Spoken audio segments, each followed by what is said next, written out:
Kita lanjut langsung saja dengan Mas Royan Naimi dari Banjarmasin Post menyampaikan bagaimana sih media dalam hal ini memposisikan diri dan istilahnya mungkin bisa menjadi rujukan ya untuk menyampaikan informasi yang benar terkait pemilu. Silahkan Mas. Terima kasih. Assalamualaikum warahmatullahi wabarakatuh.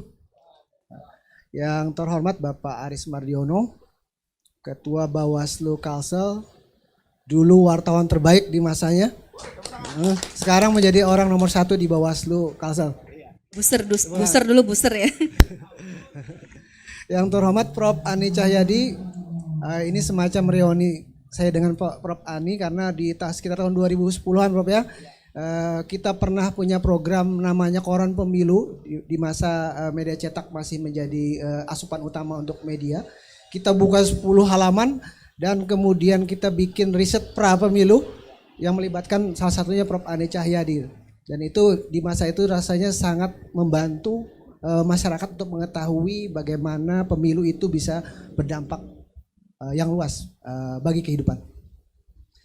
Yang terhormat juga Pak Komisioner Bawaslu Pak Tesa, Pak Kepala Sekretariat Pak Desa, kemudian perwakilan dari PT Adaro Pak Ismail,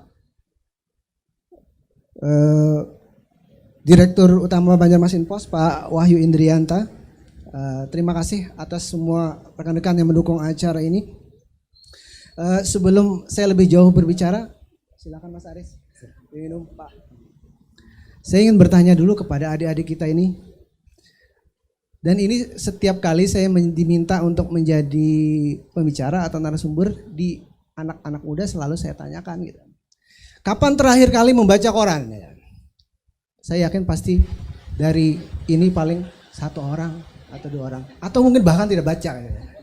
Koran cetak. Oke, pertanyaan keduanya. Kapan terakhir kali mengakses informasi melalui media online? Ini mungkin masih lebih ada gitu. Lebih ada walaupun mungkin jumlahnya tidak banyak. Kalau kapan terakhir kali mengakses media sosial? Paling 5 menit yang lalu pasti. 5 menit yang lalu. Dan itulah realitanya bahwa anak muda sekarang ini sangat familiar dengan media sosial.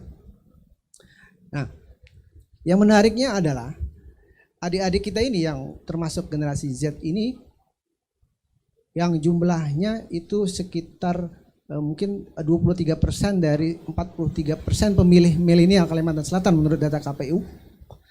Ya mungkin sekitar 370 ribuan lah kalau tidak salah. Ini adalah calon pemimpin masa depan. Di 2045 kalian ini adalah pemimpin-pemimpin negeri ini. Kalian ini adalah pemimpin daerah ini. Kalianlah yang memimpin. Karena di usia itulah kalian berada di usia matang. Apabila kalian salah melakukan memilih pada saat ini, maka akan kemungkinan besar akan tidak sesuai dengan ekspektasi atau harapan kalian di masa 2045 akan datang.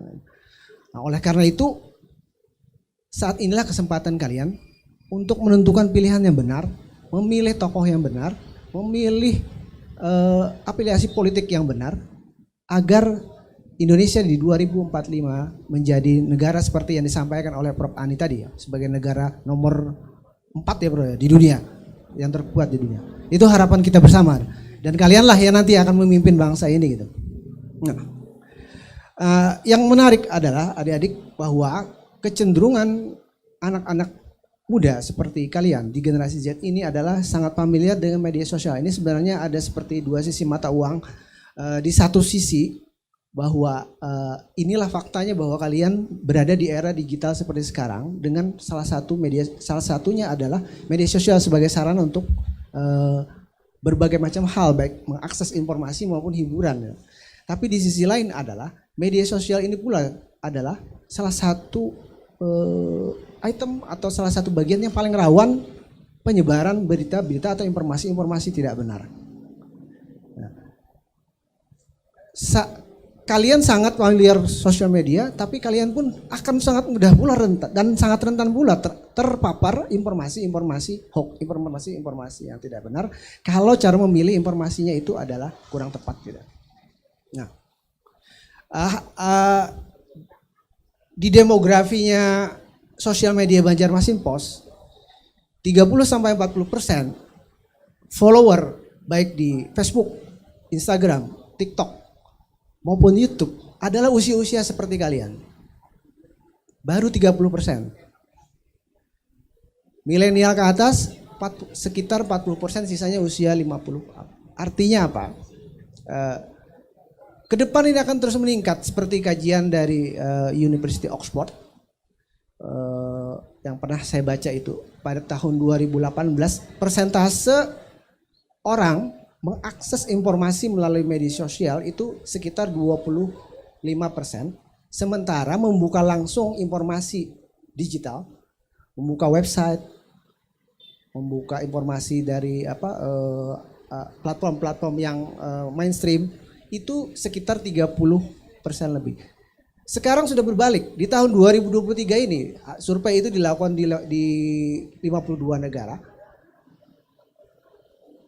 Angka pengakses informasi dari media sosial itu sudah meningkat menjadi 30% lebih. Sementara sebaliknya terjadi penurunan mengakses informasi langsung ke media online-nya sendiri. Nah, artinya apa? Ini bertambahnya jumlah penduduk berusia yang muda seperti kalian ini juga berpengaruh pada bagaimana cara mengakses informasi. Dan tidak bisa dibohongi bahwa sosial media itu adalah sangat menarik. Selain informasi juga hiburan ya. Apalagi baca komennya. Saya paling senang baca komen.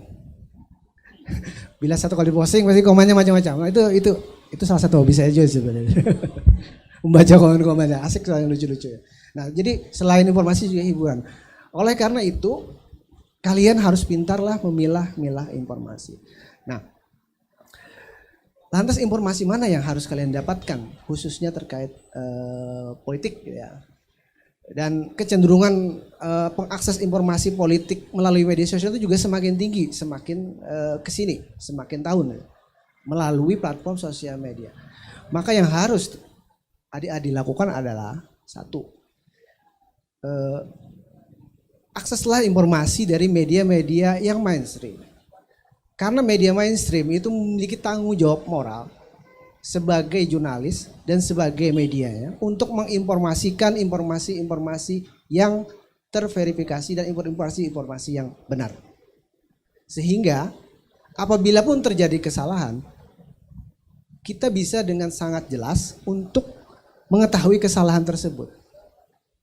Kesalahan tersebut pun bisa kita koreksi, koreksi secara langsung maupun apabila levelnya sudah dianggap ini kesalahan yang agak fatal, kita bisa melapor ke Dewan Pers. Beda dengan informasi di media yang sumbernya media sosial tapi tidak jelas. Kita akan sulit untuk melakukan verifikasi, sulit untuk melakukan koreksi dan segala macam. Nah, yang kedua adalah media sosial. Media sosial pun harus dipilih gitu. Media sosial seperti apa yang menyampaikan informasi yang akurat. Tentu adalah media sosial yang dikelola oleh orang yang bertanggung jawab. Siapa saja kriterianya? Di antaranya adalah dikelola oleh media-media yang terverifikasi. Dan sebagai informasi ke adik-adik, media-media mainstream itu harus melalui beberapa langkah untuk mendapat namanya verifikasi dari Dewan Pers. Jadi kalau sudah mendapatkan verifikasi itu, maka lembaga itu dianggap kredibel. Lembaga pers tersebut dianggap kredibel oleh Dewan Pers. Nah, sumber sosial media dari media mainstream itu adalah sebagai salah satu pilihan. Yang berikutnya adalah media sosial dari lembaga yang memiliki validasi yang bagus atau validasi baik sebagai penginformasi. Terutama khususnya adalah informasi terkait seperti apa? Ya tentu media sosialnya punya Bawaslu, media sosialnya punya KPU, dan media sosial dari lembaga-lembaga yang memang kredibel untuk menyampaikan. Terus jangan pernah berhenti untuk mencari informasi itu hanya melalui satu media. Lakukan cross check sebelum kita betul-betul percaya bahwa informasi itu adalah benar.